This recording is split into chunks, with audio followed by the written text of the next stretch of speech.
and the other technologies that go around smart packaging? Yeah, absolutely, absolutely. We've got there, some different reasons. The currently not ready, but limited understanding, lack of knowledge, and not sure how to handle the data. Those are all things that can absolutely be changed through this year in terms of those kind of resources and educational pieces. All right. So let's look at the next question. So, of the participants who are already implemented connected packaging, which of the technologies are they using the most? And we've identified here QR codes or NFC tags. And then we've also got in here the percentage for both. I think this is super interesting. There's a big shift here. In 2024, QR codes was certainly the most dominant. But here you can see that QR with NFC tags is actually 42.4%. So this is a really big shift, and it prompts to ponder the future trends. Will QR and NFC be equally important as it seems like they are now? Alice, what do you think about this? Yeah, I really like this slide, and I think the interesting question is to ask: are they using one instead of the other, or are they using them both together, as you've shown there? And our experience, certainly at Polytag, with a number of our clients, is that both is where we're moving towards, because the two tag solutions offer complementary solutions. And in particular, I'd highlight Ocado, who launched their reuse program earlier last year. They've got these reuse canisters for dry goods, and they feature both NFC tags and QR codes on those reuse canisters in order to deliver different connected packaging experiences. The NFC tags primarily for supply chain purposes, the QR codes primarily for consumer comms. So yeah, I think we'll see a movement towards deploying both solutions for different reasons in the future. Yeah, that's really interesting, kind of using each one for a different use case. And obviously Ocado is looking at food and drink. Gunnar, what do you think about more traction in more textiles and other industry sectors like that? Yeah, I do agree with Alice, and what we see is clearly a strong interest in both, because it comes back to the very point that Andrew highlighted, and I think that's been a pain for the whole industry, and that's part on us. We're not doing the best job in educating and sharing information and connecting the dots. So once you talk to the brands about the real use cases, right? When you have supply chain issues, RFID is unbeatable, right? Today, there are sustainable aspects for RFID. So not like in the past where you had to say, you can't do this, you can't recycle anymore. NFC has the encryption. So when you go into integrity, because you want to make sure that customer loyalty, identify, register a code, a premium jacket, a bag, whatever, you have the capabilities. And then you have the QR code. And let's be honest, it's the easiest way to connect with consumers. Everybody knows it. It's been there for what, 30, 40 years, almost all of our life. You have Project Sunrise coming up. I think that's something you need to note as well. So in the future, you might have to have a QR code, or maybe on a patch level versus a serialized NFC tag for different use cases. So I think the strength comes in both. And what we see, especially in the fashion industry, whether it's retail, we don't use the term fast fashion anymore, or luxury and premium, is they want to be more efficient. They want to authenticate. They want to stop reselling. They want to stop product diversion. They want to enable people to connect on a product. So this is, I think, where both solutions will come in. And that's what I believe for the next surveys, you probably see much more fashion and apparel in this study as well. Yeah, I think so. And I think it's really interesting to think about that kind of legal aspect being dealt with by the QR code, and then perhaps that customer engagement then being the NFC. And again, there's quite a lot of different examples there. Let's go on and let's look at the next question, which was, if you do use connected packaging, why do you consider it important? And you can see here the list, the top being drive direct consumer engagement, as we said, which might be used through that NFC code that we were just talking about. This highlights really the brands that are leveraging connected packaging really around these interactive, personalized experiences. This is around strengthening the relationships with their audience. And I think that also is really kind of pushed into number 2 as well, which is data connection. So of course, this is looking at gathering valuable data, insights. Where are the people who are your consumers? Perhaps you want to understand their demographic, the reason for choosing, the consumer behavior, of course, that all being data driven. Can companies are increasingly also using connected packaging for more things rather than just a marketing tool. As you can see here, we've got provide recycling or sustainability information, and I'm pretty sure that's influenced a lot by legislation that's coming in as well. So that's a third of people, 42.9, providing recycling or sustainability information. So there's definitely a growing demand for transparency, for environmental responsibility, and I think packaging is a fantastic way to use a communication channel to be able to educate consumers and encourage better sustainable actions with packaging or the product itself. Dom, what are your thoughts on this? How would you comment? Yeah, I mean, the highest number is not too surprising, because that's probably the biggest selling point of connected packaging, is that you get to connect directly with your customers, which is something that brands have largely not been able to do. Retailers have a lot more information about consumers, but brands typically do not have that information. So it's not unsurprising that this is still top of the list. I think if you look at the other categories, sustainability, that's also a clear trend. We most of us probably know about the digital product passport and the upcoming delegated acts that will require certain product categories as soon as 2027 to have a digital identity that leads to a product passport. So that sustainability aspect is also not surprising. But generally, I think what's interesting is that you see connected packaging moving from being a one-off kind of let's build an experience to really being a strategic tool for multiple use cases. And those use cases span across quite different types of usage, from consumer engagement to sustainability. One example that I love that really developed in 2024 and continues to develop is the accessible QR code, for instance, that turns that QR code that you have, that standard JSON digital link QR code, into something that people who are visually impaired can use to guide them towards the product. So just to give an example that, it's going to expand from one carrier doing one thing to one carrier doing many, many things. Yeah, definitely.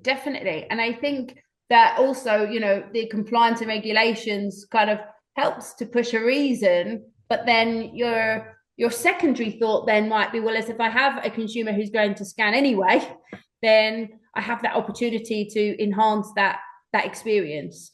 Exactly, and that's tremendously important. Brands should take this as an opportunity, not only as a constraint. If we only implement the constraints of DPP, I don't think we will have really tackled the opportunity here. Yes, definitely so. What about enhancing supply chain traceability? Have you got any kind of thoughts around how that's kind of moving? Do you think that will move up from the bottom to slightly higher? Do you think there's more opportunity, I suppose, for the traceability, the supply chain? I mean, that is where there are tremendous optimizations and economies of scale that can be achieved. It's also that data is partially required by some of the upcoming regulations, but I think generally this is where brands, in particular large ones, can make tremendous savings by deploying different types of carriers. We talked about NFC before, but UHF RFID is another example. In supply chain traceability, we know that this is developing quite fast. Definitely. Thank you. Well, we've got quite a lot of questions coming in, so I'm going to read one or two of those out, and it's open to my panelists to jump in. So my first one is, can you explain how retailers can embrace connected packaging? It seems that retailers can play an important role in establishing this initiative more than this current percentage. I don't know whether, Alice, that's a good one for you. Hi, it's a great question. I think just to build on what Dom was saying a moment ago, there's an awful lot of benefit that can be achieved by enriching QR codes with other application identifier information to support retailers with their operational practices in store. So, for example, using the GS1 digital link QR code and adding in expiry date information you can prevent the sale of out-of-date products at the point of sale. You can also speed up stock rotation if handheld scanners identify product that's about to expire. So there's just one example there. There's also benefits for retailers with batch detail encoded in the QR codes that you can also do so that you can manage product recall more efficiently. So there's plenty of opportunities for retailers to benefit from the increased use of connected packaging, and in particular GS1 QR codes. Definitely, definitely. I think Andrew's got his hand up. Andrew, go for it. Thank you, Alice. I didn't even see. Andrew, tell us. Can I jump in? My own, I'm getting on my hobby horse here about the retailers. The retailers are just slow about this whole issue. I mean, I've walked around supermarkets and seen plenty of connected packaging products. Is there anything to explain to the consumer what they are, what they're for, as a bit of a marketing thing? No, there's not. We also, I was going to bring this in a bit later, but I'll bring it in now because the question speaks to it. Yeah. We had a conversation, and I'm not going to name names, with a fairly major retailer quite recently who turned around and said, well, we don't really think it's our sort of thing because our margins are so small, we haven't got any spare money to invest in it. And I'm beyond baffled by that. I'm beyond, if you've got tiny margins, surely you look at ways to improve the margin. And one of the improvements is to improve your supply chain, improve your waste lossing and all that kind of stuff. And connected packaging, smart packaging does nearly all of that.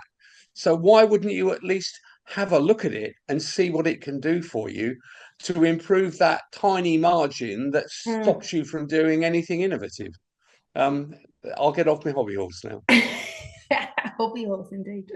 I completely agree. Gunnar, you got your hand up. So yeah, I just wanted to add something because it's a great point. It's lack of education. So when we talk to retailers, in this case, not grocery supermarkets, but fashion, right? They have theft issues. So they use big clunky plastic packs in the past to avoid people, so twin tech solutions where you have a combination of NFC and RFID with the right sensors and everything, they can actually tremendously help you to do inventory checks. So people don't have to walk around and scan every single item like they do today, right? You'll see this, at least in Germany, sometimes Saturdays, they'll hire some pupils and students and they will just turn every can around and scan it.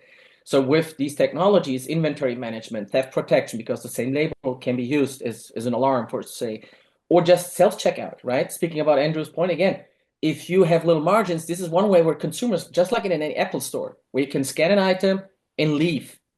Yeah, that's so much more efficient and cost effective than building I don't know how many cash outs and all that stuff. So I think if you look at that holistically, again, down to the way that we can say let's solve problems that cost you money, the burden changes from I don't have the budget or my product is not worth it. We've seen like crayons and pencils in Walmart being RFID tagged. So it's really about finding the right solution for the right need. Yeah, definitely, and so many opportunities there. Reduction in waste, better dynamic pricing, stocking, all these things that we're talking about. So lots of really good answers there. So hopefully that answered the question. I'm going to move on, but we will be back to some audience questions later. Here we want to look at what's the maximum you'd spend on a campaign. And here you can see the 2024 in black and the 2025 in red. It's interesting because in 24, the majority were spending more. And you can see there that there's some big changes for 2025. I think what's been set aside is here, I think, suggests a shift in budget priorities, but a growing willingness to invest more in campaigns in that over that first mark. So less in the larger range, but again, you can see those differences. That 31 to 50 is the range, obviously, that has increased. I don't know if you have anything that you might want to add to that, Andrew. What advice maybe to give to the smaller brands with the limited budgets? I think from a smaller brand's perspective, connected packaging is a no-brainer, really, because they can't hope to compete with some of the bigger brands' marketing budgets and their spread. So they have to be agile. They have to be more creative, and they have to look at ways of doing things like, if you like, augmented reality, campaigns on social media, which gets them noticed in ways that haven't been around. Oh, well, they've been, social media's been around a lot, but I actually believe that, connected. I think 15 grand's not going to get you very much. I mean, you might have to spend a little bit more on that than that, but I think that there's great opportunities for smaller brands to become far more high profile using the new technologies. Yeah, definitely agree. Moving forward, one of the other reasons is gamification. So gamification is making a big impact. This is actually up from last year, 15% up from last year. So using game-like elements for marketing obviously makes it more fun, more interactive for consumers. It's a way to be able to explain things perhaps in a less boring way, should we say. And when people enjoy the experience, they're more likely to remember it. They're more likely to get involved. They're more likely to remember the brand and, of course, recommend it to other people. So with half or over half the respondents that we saw embracing gamification, I think this is a clear strategy for keeping consumers engaged and interested and for the use of connected packaging. Gunnar, how do you see the role of gamification evolving in marketing strategies? I think, yeah, it does. It's still probably the most thing. I just attended a meeting last week with a huge sports brand, and all they wanted to know is like, how can I put some thunder and storm and lightnings on my jersey to connect it with all that stuff? So AR and gamification is still something that gets so much attention. It's so good to go viral, especially when your audience is, the generation of TikTok and Snapchat, Instagram, etc. I think it's changing a little towards more things that are maybe tied to the product, where gamification helps you to communicate brand storytelling, but also becomes an essential habit. I think one of the most favorite things that I've seen, and it's quite old, is from Zapper, the pass experience, where you buy the initial cartridge, and then when you buy the refilling things, there's a QR code that you scan, and then it opens up different pieces like in Super Mario World. It's like, that's the kind of game you have when you wait for a bus, when you're outside somewhere smoking a cigarette, a vape, or just waiting. You want to kill a few minutes. That's where you engage, and suddenly you're connecting to your social media because you want to see if Dom and Andrew have the highest score and so on. So I think it's about understanding. It's not about copycatting something that has been worked, let's say Coca-Cola, and they just copycat it. It's really finding something that is close to your brand, that shares a certain messaging and branding, and then just add fun to it. Because again, ideally we solve a problem that generates the savings. So going back to your last slide, you don't even have to pay for it. The return of savings that we create together by solving a big problem, no matter if you're small or big brand, creates the savings. And out of that, we all can take that budget to do the game, to do the supply chain, to do the authentication, all that stuff. Yeah, definitely. Just to be a bit more explicit, when you talk about solving a problem, you're talking about authentication, you're talking about... Yeah, so it's one question on e-commerce, and it's my favorite example because it's so strong. So when I was working at Amazon in my previous role, there was a healthcare products company for condoms facing huge product diversion issues. We're talking like 200,000, 300,000 pounds a week because stolen products were being distributed all over the place and everything. So if you multiply this with what 54 weeks we have, right? You can imagine the impact just because of this. And now by adding, let's say, serialization, you can actually help work with those great platforms to tackle down, identify products that are stolen, products that are not meant for that market or the region, and suddenly you solve a $10 million problem.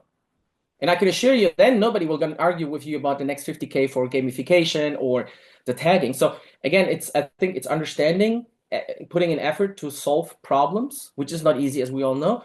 But by doing so, and this is one of the most and strongest examples that I came across, you can save millions by simply adding product traceability on a package. In this case, it was a serialized QR code. And then the rest is just the whipped cream, the sparkles on a cake. Yeah, absolutely. Absolutely. And like what you said, it's kind of solving a bigger problem, which gives you the opportunity then to pay and more for everything else. It just makes so much sense. If we look at the type of gamification that the respondents use, most participants use a mobile game as part of their connected experience. It's a 13% increase from 2024. One of the things that we've seen is really kind of using gamification to, and I think that's to your point as well, Gunnar, merely, to explain as well, not necessarily just a game, but to explain. So allow the consumer to maybe go through the process of what the recycling is, or understand what it means to be more sustainable. So that's one of the things that we've seen. But also, I think what's interesting here is quiz. There's a big increase here on quizzes, and when it comes to gamification, I don't know if many people would think of a quiz. Of course, it is a type of gamification. There's a growing popularity here, we can see. AR as well, of course, coming up there, which is more interactive, maybe the more tech savvy, perhaps only for a specific audience group. Alice, how do you foresee the balance between these approaches and these techniques for the future?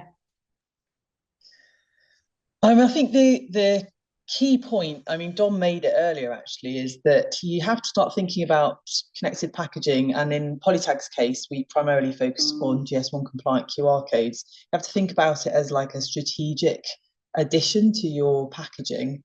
And a QR code that's powered by GS1 can deliver all sorts of different benefits, from supply chain optimization through to sharing information at barcode level with consumers. And you really need to think about these QR codes as being a permanent feature, one code that can deliver anything. And then why not also gamification? You know, if the QR code is on pack, and you're working with a solution provider who can give you access to editing the landing pages, editing the redirects, setting up links to various different types of content whenever you want in real time, there's absolutely no reason why you shouldn't also consider using these on-pack QR codes for games and quizzes, and to engage your consumers in ways that they want to experience your brand. So that would be the message. I think that we're sort of moving away from lots of different QR codes or codes on pack for different reasons towards one code powered by GS1 that can allow you to then make strategic decisions about how you leverage it for your business benefits. Yeah, absolutely. And looking at all the different options from that QR. So that makes absolutely sense to me. What about if we take a look now into our next question, which is, what's your goal? Why are you using it? And I think that kind of taps a little into what you were just saying, Alice. And when we look here, we can see promoting new products or new services is rising, so 47.2%. Notably, the second and third have shifted compared to last year. Gathering insights of future campaigns, 18.1%, and branding 17.7%. This is overtaken last year, which was more around kind of phone numbers and insights. So this is interesting here. This shift is really suggesting perhaps companies are refining a gamification strategy, and I think we've touched on that a little bit in terms of communication and explanation. Dom, given the observed shift in priorities, what implications do you see for strategy development and implementation for the future? Yeah, well, first of all, I think these numbers are really encouraging, because ultimately, when you start your gamification process with prompting for an email or a phone number, this is creating a massive barrier. And I think brands have understood that. And now it's not about creating a short-living relationship, but a long-term relationship where, only when the customer will be confident to provide information because they had enough reward or they had enough usefulness, will then they give the information. So I think this is really encouraging, actually, because it shows higher level of sophistication from the brands and the adopters of the technology. And so it's also about the promotion of new products and services, better understanding, gather consumer insights for future campaign. This is also super important because it means brands are shifting from mass marketing to things that will allow a lot more personalization and a lot better experiences. again, like people will continue scanning only if the experiences are good and really good. And there are great examples of really good experiences. I think also it goes along what we've been mentioning several times of the idea of building a platform versus just a one-off campaign. So yeah, I think these are very encouraging numbers. Yeah, and I think you make a good point there as well. If we want people to keep scanning, then when they do, as a consumer, they do scan, they want to have an experience that was something that was fun, that was interesting, that made it worth their while, that actually felt that was a good experience. And I think that's a good point that you make there as well, Dom. You know, at the end of the day, if we create something which is a negative experience, and I always say linking to your website is a negative experience. So I mean, that should be forbidden by law, if you ask me. Actually, I wish we could make a European law forbidding that. I would sign it. There's enough European laws. There's enough of those. But yeah, that's a strong one. I definitely agree with that. That's a strong one. Then yes, if we create this, I saw a recent piece of research as well, where actually there's the change in consumer expectation. And actually and this is obviously a consumer piece of research, where it actually said almost 40% of consumers actually expect to be able to have some sort of QR code or informational, which is really, really interesting as well. I just want to dive to a couple of questions that I see coming up. Are these slides going to be shared? Yes, they will. So just to let people know that that's absolutely fine. And also you have the opportunity, if you're a late joiner, that you can ask questions and answers in the chat as well. So please do that, as our panelists are waiting for your questions. All right, we're moving to what do you see as the drivers for your business for connected packaging? And again, if you look at the chart, 57 at the top, 18 at the bottom, and they go down in order of priority. So up there at top, 57.2 is consumer loyalty and promotions. Again, you can read through all the rest of those there yourself. There are a few different shifts here. I think it's pretty interesting that, again, consumer loyalty and promotions is at the top. Perhaps that's still the marketing. But compared to last year's results, 64.6 of respondents were looking at supply chain optimization, and that's now number 3. I think there's just some interesting areas here, which GS1, digital product passport, these weren't really even coming into concerns as such last year. They've grown heavily. So there's some nice pieces here. And I also think if you look at that authentication and anti-counterfeit, that's raised a lot as well. So this product recall is kind of, I suppose, the least suggested here. But there's some definitely strong up the top with consumer loyalty and consumer promotions. I'll hand over to my panelists for some comments here. What do you think, Alice, here on the kind of business leverage? How do you feel this kind of matches with what you're seeing in the market? I think the first thing to say, I mean, these are really good results and very encouraging, but you don't need to just focus on one of those things as a driver, because you could actually achieve every single one of them by adopting QR codes powered by GS1 on pack. The supply chain optimization point we touched on earlier, along with product recall and the benefits of managing your product through the supply chain and managing its life cycle. But talking about life cycle, interesting, I think, for Polytag is that really good result for packaging recycling and sustainability instructions. We've known for a long time, thanks to the customers that we work with and who we supply QR codes powered by GS1 for, that consumers are really motivated to understand how to treat packaging at end of life. And if you can provide instruction at barcode level from the side of pack, you get excellent engagement rate.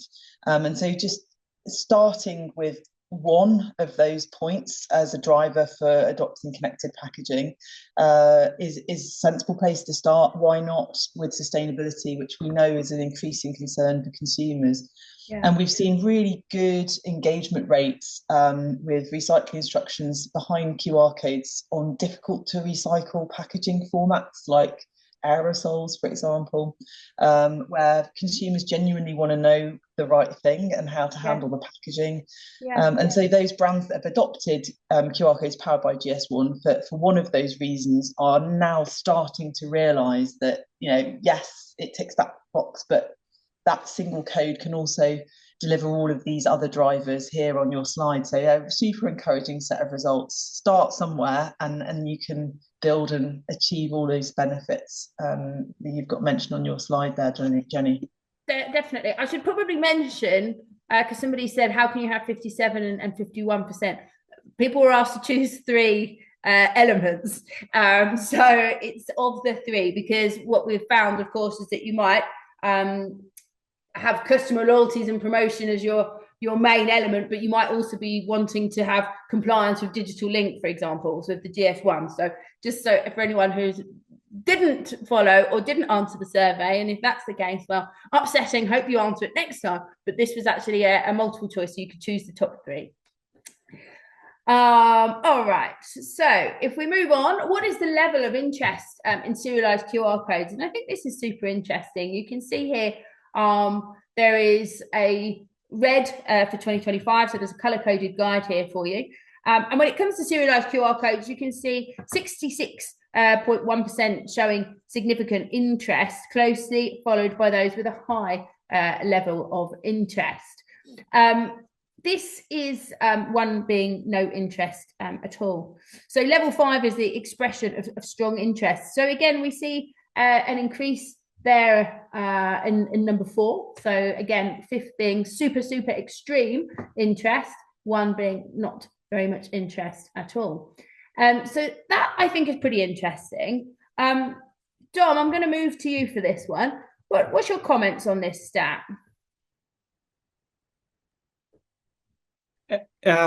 Yeah, I mean, it's great to see this increasing, and we know that serialization is actually a big deal because it leads to better experiences. And we talked about the importance of rewarding experiences, and a lot of the good experiences you can build are built at the back of serialized QR codes. This is also reflecting a trend in technology. When we started at everything and then Digimarc, serializing QR codes was almost a no-go for the CPG industry. It was just impossible at a cost that was affordable. So this is now. This has now changed. There are lots of printing technologies that can help you do that, from the development of digital printing to laser marking and different other ways. So it's becoming the art of the possible, and then it unlocks a lot of interesting experiences. I mentioned engaging consumer experiences, but there are also some other use cases that need serialization. For instance, authentication almost always needs serialization, whether it's in a QR code or in an NFC tag. That's an example that requires serialization. Definitely. Andrew, any other potential advantages of serialized QR codes that you'd want to add to that? Well, I'm glad you asked Don first, because he's probably far better qualified to talk about this than I am. But I mean, put simply, you get more bang for your buck with a serialized QR code, because it does more things than the previous iteration of that. And that if we're going to involve and gain the interests of the various components of a brand and make their decision, who go, make the decisions to invest in this kinds of technology. It's not just about marketing or production or supply chain. It's about all of them. And if we can prove that these things can do a number of different things in a number of, well, not in a number of different ways, but they can offer a number of different features that are of benefit across the board, then it's bound to actually give us a stronger case and bound to be an easier decision to invest in this kind of technology. As I'm sure Alice and Ganeri would hopefully reinforce some of that. You know, you look at the amount of data that we can offer to a brand or even a logistics company or whatever. Sure, we've got to be able to appeal to different parts of that big beast. And I think one of the enablers is serialized QR codes, GS1 codes, and they can help us unlock that value that they're all looking for. Yeah, definitely. So much more, even if you just think about the data from the moment that something was packed to the moment it turned up in the consumer's hand. Even just looking at a very standard piece of data there, that's also, you know, really interesting.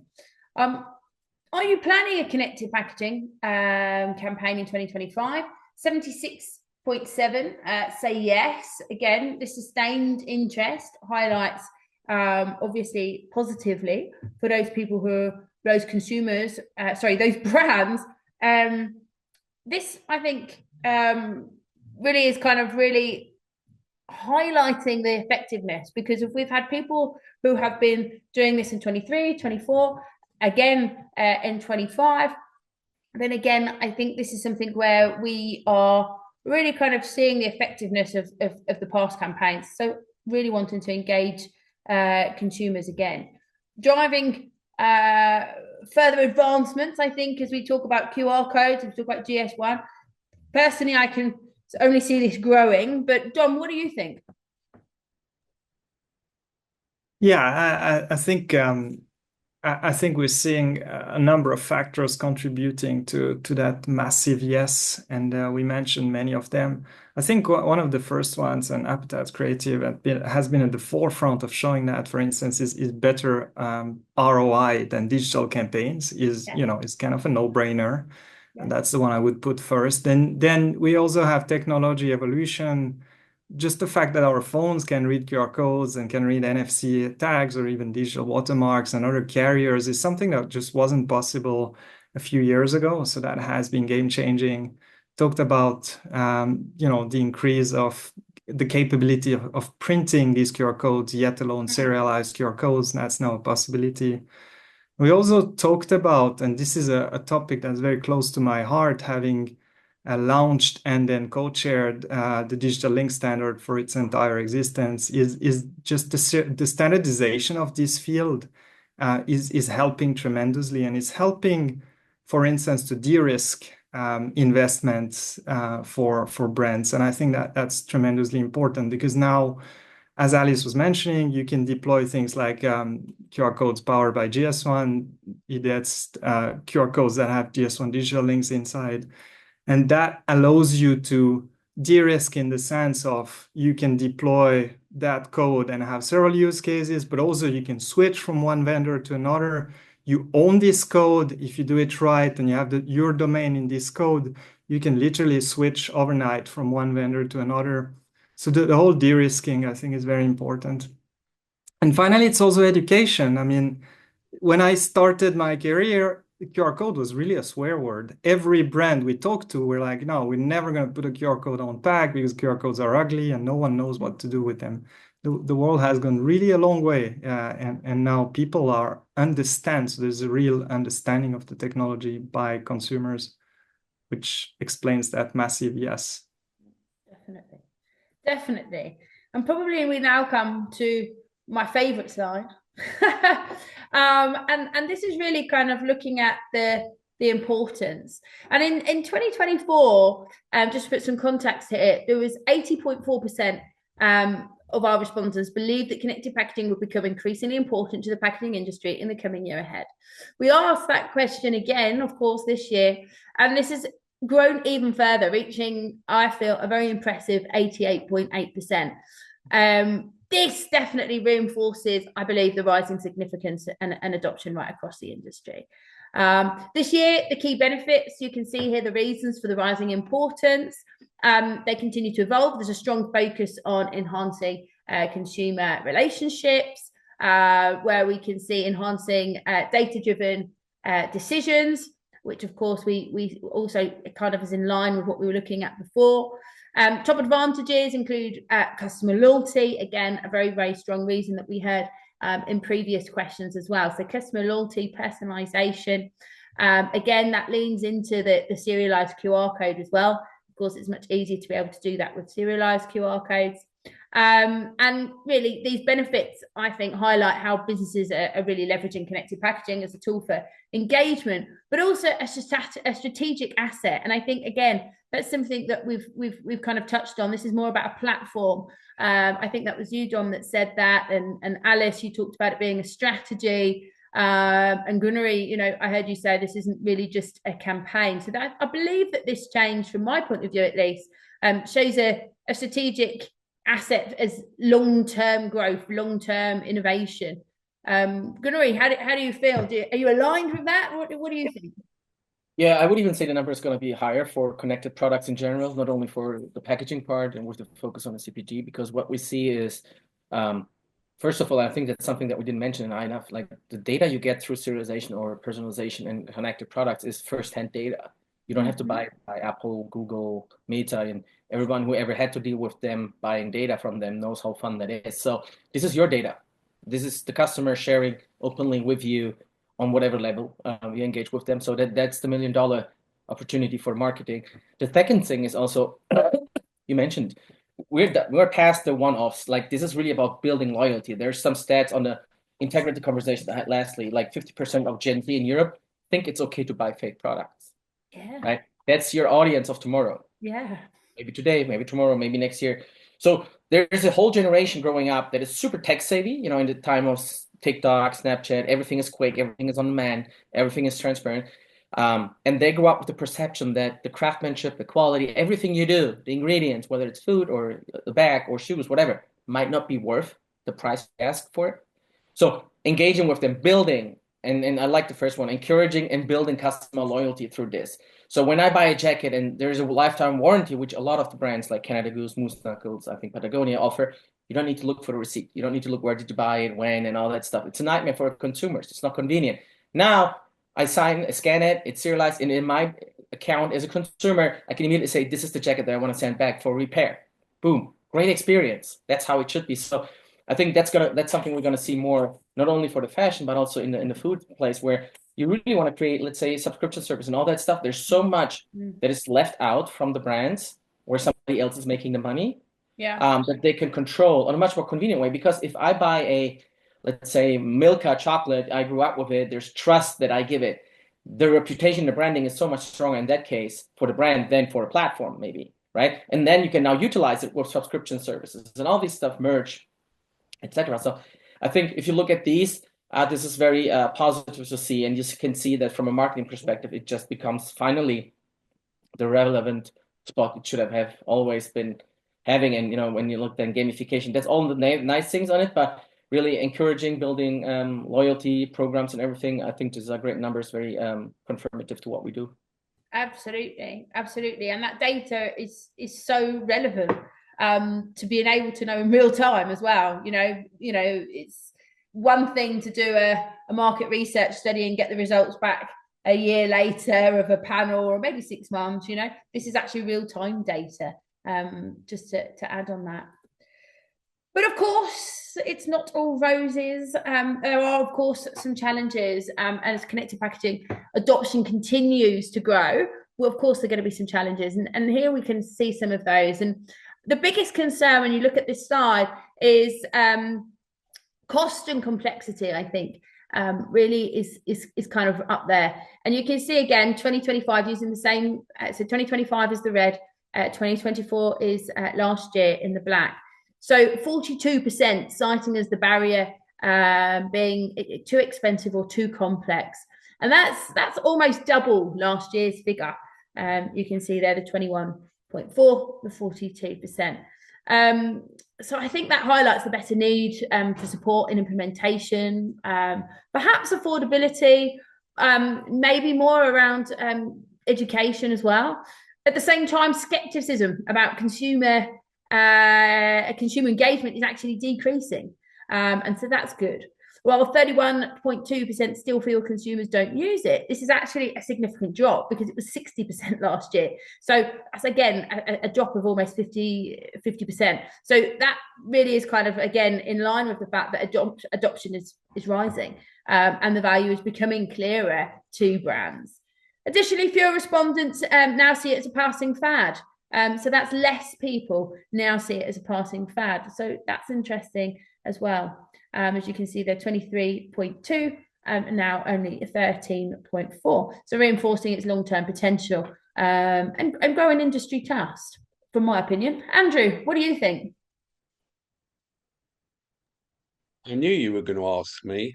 I'm I'd rather have spoken to the previous slide because that was a good solid set of figures showing how it does work and how brands are actually seeing it, and I'll use the word that Alice used, as a strategic part of their story going forward. I think the expensive to complex element, we've got to keep on hammering away that it isn't complex once you get into it. We've got to do a better, back to education again. There are some people who are never going to see these things because they don't have a horizon much beyond the end of their nose. And that's true in all industries, not just ours. It's a fad, it will pass. Well, it's been around a bit too long now to have been a passing fad. And if it doesn't work, I'm baffled by that one. Maybe they should upgrade their phone to a one that actually works properly or does something. What do you say? Some people don't want to see these things because it's a brand new part of the packaging story. I mean, when we started IPEA, we said this is a fundamental shift in the way people can view packaging. And my view of that hasn't changed. When I entered packaging, the industry in the 70s, packaging was just something that went around the product and was a blooming nuisance to get rid of. Now we've moved an awful long way from that, and this is taking it to a next step. I'm sure if we talk nicely to some of these 11.2% of the people, we might convince some of them that they're wrong. I agree. I'm going to quickly scoot through to the next one, which is really looking at digital marketing increase. In 2025, you can see 75, well, you can't see. Yes, you can. 25.4% of respondents plan to increase their digital marketing spend. This is a slight decline. Last year was 94.7, which is super high. It likely reflects a bit more of a strategic approach. I think many businesses may have already made investments in 2024 and now focusing on optimizing, especially if they've made investments in the platform. But despite the shift, the strong commitment to digital marketing underscores, I think, its essential role. I don't think that's any surprise. Brands want to engage consumers, adapt to online trends, social media, and maintain that competitive edge in an increasingly digital landscape. Alice, how would you comment on this?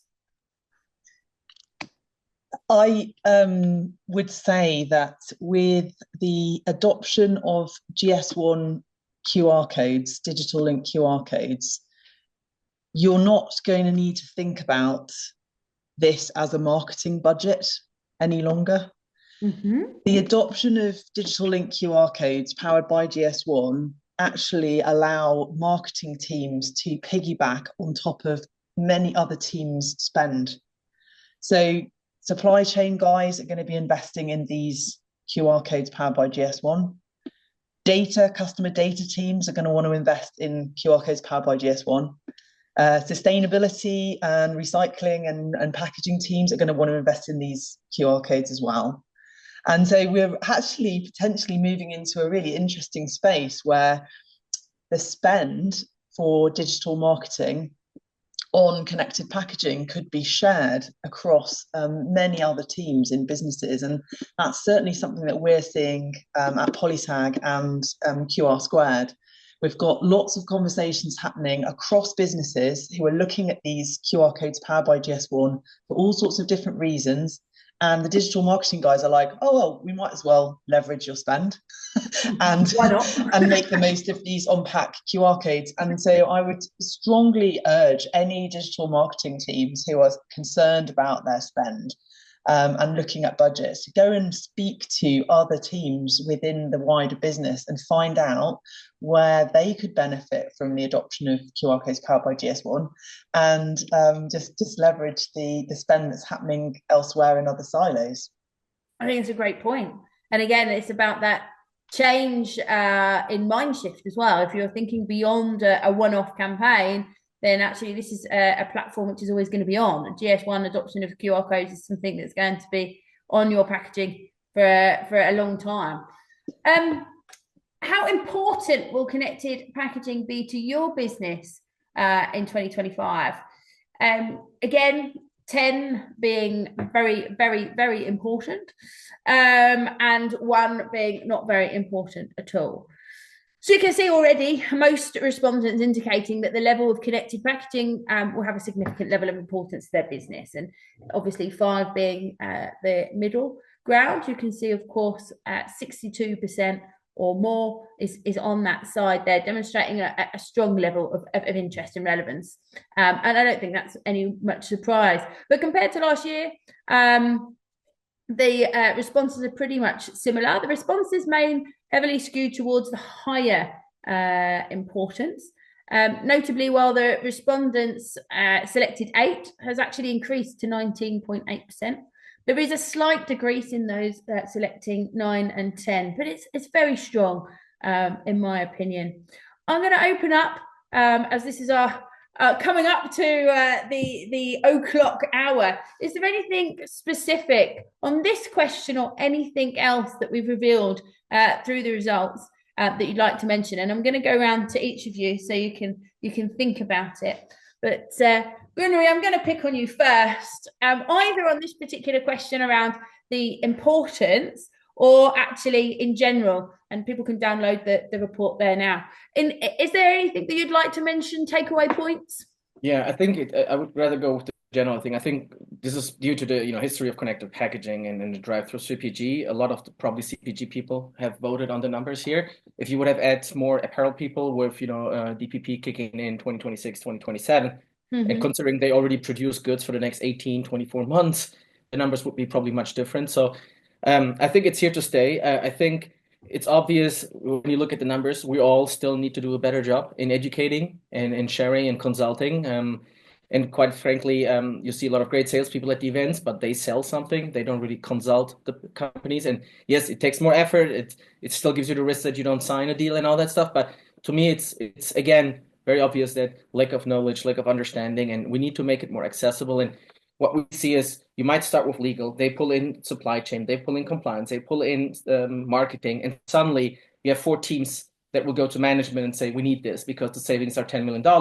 And whatever it's going to be the cost for this, it's going to be peanuts compared to that. So I think as an industry, still need to work on better consultation, support, education. I think interoperability is something we didn't touch, is something very essential. So you don't have to, you could literally work with all of us at the same time. You don't need to commit to any of us. It's great for each one of us, but technically we all could be part of solutions. So I think interoperability, the platform thinking, considering your demographics, I think that's the positive out of this. Thank you very much. Over to you, John. What are your leaving thoughts? Hard to be right after Gunnar. I would say +1 to everything Gunnar says, as usual. I think, what I'm really excited about, and I would add here, is just we see through these numbers some, a level of sophistication that wasn't present before from the brands and the different stakeholders here. I think they're starting to really see the opportunity above and beyond a single campaign or a single connection with the consumer, an opportunity to build long-term relationship and really a platform using standards, a platform for the future of their connected pack. So very excited. Yes. Alice, over to you. I would just say keep it simple. There is an awful lot of complexity out there when you start talking about QR codes on pack and needing to add in information like expiry dates and batch numbers and serialized codes. But there is a lot of benefit just from operating a QR code system at barcode level, and that is really quite straightforward to get the party started. And so I would just urge anybody, and there was a question earlier actually in the chat, where do you start? I would just say start simple and understand how to deliver that and how to find the value in that really basic barcode level QR code. And then build from there once you understand like what you need for your business strategy. But of course it's all possible, but yeah, baby steps and keep it simple would be my advice. Yeah, definitely. Keep it simple to get started. Andrew, can you build on that? What are your leaving thoughts for us? My leading thoughts are very much echoing my colleagues around the panel. Keep it simple, because it can be simply a wonderful way of doing a lot more than just engaging with the customers. And I think Dom mentioned, we are now expanding it out, and those figures that you were showing show that people are beginning to get that. They're beginning to get that message. I agree wholeheartedly with Alice, that GS1 is the great enabler. And while I hammer away at my retailer thing, I was down in Australia last year, and it was wonderful to see big retailers like Coles and Woolworths really working with the whole other community in the packaging sector and the logistics sector, and investing in the hardware so that they can actually take full advantage of what GS1 has to offer. So, we're here to help. We need to educate better. Obviously, that's something that your survey has flagged up. So we've got to work harder at doing it, not just selling it. And let's go back to where I started right at the beginning. We're working on that with you, Jenny, to run a stream in our Congress, which is about educating people about the value of connected packaging. And the other, let's not forget active packaging and stuff like that, which can play an equally important role in food waste, food preservation, condition monitoring, and all that kind of stuff. So, I think we're making great progress. And I believe that, more of the same. Work a bit harder. Maybe it won't be in me, because I'm beginning to fall off the tree a bit now. But all these young cubs that you've got here, I'm going to be here for another 20 years doing it. And if I'm around in my bath chair by then, I shall be applauding somewhere at the success that they've had. That's me. Thank you very much, Andrew, for some great comments. But yeah, I agree with you. I think that this is a fantastic set of results. Really great in terms of being able to move from campaign and consideration to strategic action. And everything that all of my wonderful panelists have said, I absolutely agree with. Thank you so much to all of you wonderful panelists and the fantastic questions. Of course, the report will be available to download from our website. So don't worry if you missed the QR code, you can write to me or you can wait. I will be sending the slides and the recording. It's been lovely having all of you fantastic panelists and the great audience with us. I'm Jenny Stanley, Managing Director of Appetite Creative, and we're here to help you with your connected packaging needs. And hopefully we'll see you all again for the 2026. And who knows, maybe even bigger and better numbers to see then as well. Thank you so much. Have a great rest of the day. Thanks, Jenny. Thanks all. Bye-bye.